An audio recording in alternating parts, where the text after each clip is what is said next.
Goeiemôre, dit is Dinsdag, die 7de Julie. Vanoggend lees ons saam Romeine 8, vers 2 tot 3.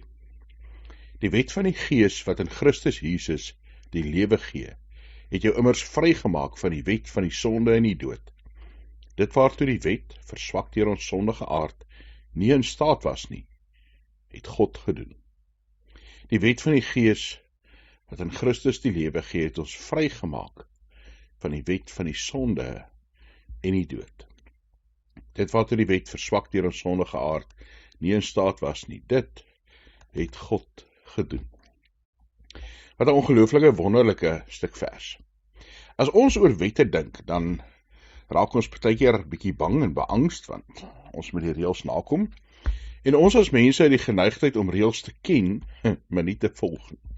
Ons weet wat die reël is, maar ons doen dit nie altyd nie. En dis waar die wet swak word.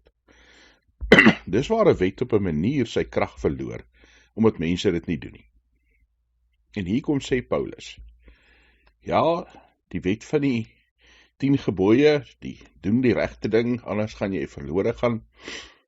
Daai ding kan mense nie reg kry nie, en ons maak die wet amper nie sy taak voltooi nie, want ons is swak en sondig. Ons oortree. Ons kan nie onsself red deur die wet nie. Maar God kan, deur sy Gees.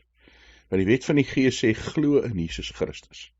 Glo dat hy vir jou gekom het, dat hy vir jou genoeg gedoen het. Hou vas aan hom, en wees dankbaar teenoor hom. En dis wat ons vrymaak van sonde, vrymaak van die dood, vrymaak van God se oordeel. Dankie Hemelse Vader, dat ons in u genade kan lewe. Dat u kom doen het dit wat ons as mense nie kan doen nie. Here, ons bely ons sondigheid, ons sondige aard, Here, ons onvermoë. En ons gryp dankbaar aan Jesus Christus vas, dankbaar vir u genade, dankbaar vir u liefde en u vryspraak.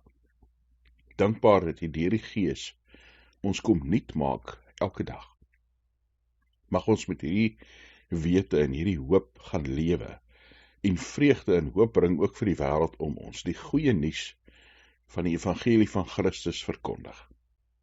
Dankie dat ons na u toe kan kom met ons daaglikse nood, ons uitdagings, ons vrese, Here, ons kommer, maar ook ons hoop, en dit alles veilig in u Vaderhande kan plaas. Dankie dat ons kan bid en weet, Here, u hoor, u verhoor, u is die teenwoordige, die almagtige, die enigste God. Amen.